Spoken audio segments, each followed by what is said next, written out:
그러니까 안 누르셔도 돼요. 처음으로 이렇게 보시는 분들 구독을 눌러 주십사 하는 부탁입니다.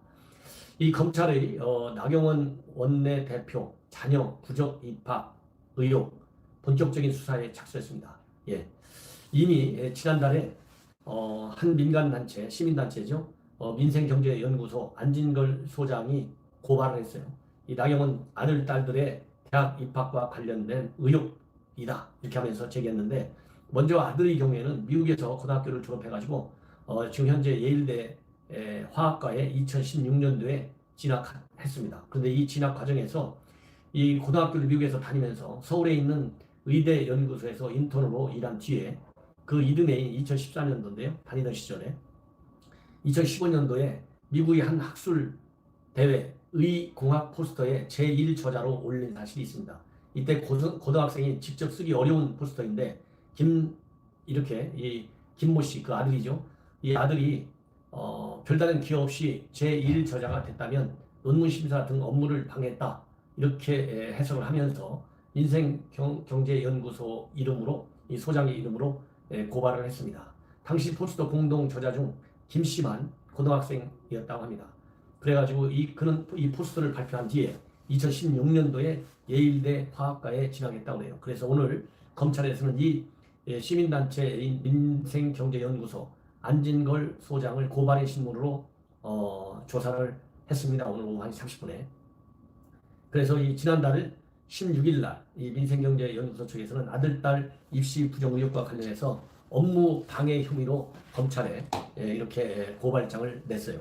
그 다음에 이제 또 다른 어떤 의혹을 제기했냐면 이 민생경제연구소 측에서는 2011년도에 성신여대 특수교육 대상자 전형으로 입학을 했는데 그때 학교의 공정한 입시와 학사 업무를 방해했다는 주장을 하고 있습니다.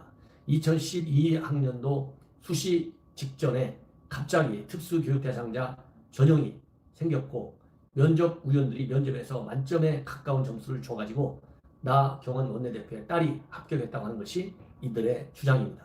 예. 이와 관련해서 이 더불어민주당에서는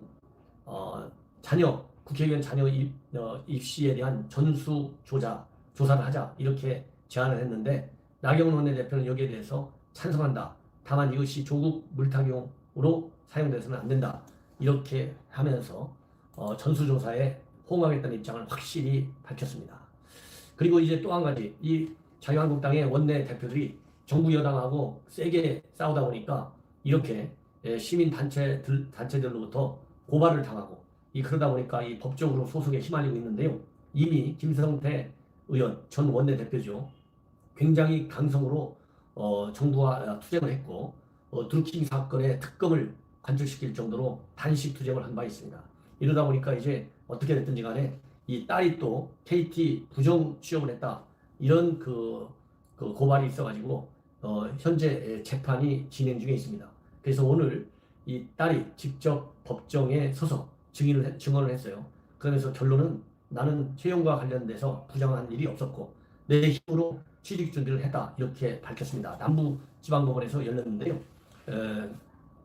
이석재 KT 회장의 뇌물혐의 재판에 증인으로 출석한 김 의원 딸 김모 씨, 이 딸이 얘기한 건데 KT 스포츠단의 비정규직 채용과 KT 대졸 채용 모두 본인이 직접 이력서를 제출하여 면접을 봐서 채용이 된 것이다.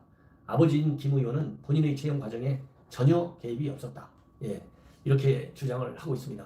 이 김 씨는 KT 스포츠재단 계약직으로 근무하면서 2012년도 4월부터 KT 공채 준비를 했다.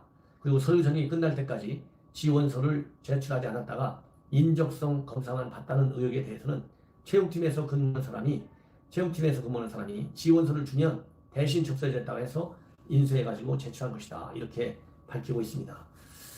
그리고 온라인으로만 접수받는다는 공고는 못 받나 이렇게 검찰의 질문에 대해서는 채용팀 지원이 직접 달라고 하니까 써준 것이고 사실 온라인으로 접수해도 인사팀에서 취합해서 검토하고 다 확인할 거라고 생각해서 오프라인으로도 가능하구나 싶었다. 이렇게 답을 했어요. 그리고 김 의원이 받는 뇌물수수 혐의의 핵심은 바로 김 씨가 파견 계약직에서 정규직으로 채용된 것 그 자체가 부정한 대가로 받은 뇌물이다. 이런 주장인데요. 여기에 관해서 이 딸은 뭐라고 얘기했냐면 퇴근 후나 주말에 공채 준비를 했으며 이를 부모님께 알린 적이 없다. 당시 아버지는 워낙 그냥 바쁜 정도가 아니라 집에 잘 오지도 않아서 볼 시간조차 없었다. 이렇게 얘기를 하고 있습니다. 그리고 이제 환노위 KT 회장 증인으로 오지 못하게 한 거, 이것이 그 당시에 김성태 원내대표가 딸 이 취업 청탁과 관련돼서 봐준 거 아니냐, 이런 의혹과 관련해서 당시에 국회 환노위 위원장을 맡았던 신계륜 전 의원도 재판에 증인으로 출석했어요. 그러면서 이 검찰 주장을 반박했습니다. 김성태 의원이 당시 KT 이석채 회장의 증인 채택을 반대한 것은 맞지만 당시 새누리당은 물론 새누리당은 당론 차원에서 사용자 측 증인 채택을 모두 반대하는 입장이었다. 이렇게 해서 김성태 의원의 입장에 동의하는, 공감하는 증언을 했어요. 그리고 당시 환노위에서는 MBC 사장 국감 출석, 삼성전자 백혈병 사태, 현대차 불법 파견 등이 주된 사안이었다. KT의 부진 인력 퇴출 프로그램과 관련해서는 기억에도 없고 당시 깊게 들여다보지도 않았다. 이렇게 얘기했습니다. 이런 것만 보더라도 제가 보기에는 이 김성태 의원의 딸 부정 어떤 채용, 그 다음에 나경원 원내대표 아들 딸의 부정 입학, 이거는 좀 더 이제 재판이 진행돼 봐야 알겠지만은 이 두 분들의 평소의 인품으로 볼 때 그렇게 부정한 일을 했으리라고 생각이 되지 않습니다. 이제 어차피 재판을 받고 있기 때문에 이제 물적 그러한 증거들이 나오지 않고 또 이렇게 증인들을 채택했는데 증인들의 발언에 일관성이 있고 검찰의 그러한 또 이 고발인들의 주장에 문제점이 있을 경우에는 이제 법원의 재판을 통해서 명명백백하게 밝혀질 것이다.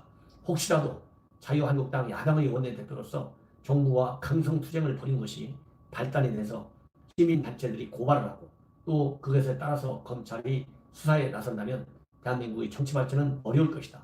이런 생각이 듭니다. 시청자 여러분, 이것으로 제 저녁 방송을 마치겠습니다. 대단히 감사합니다.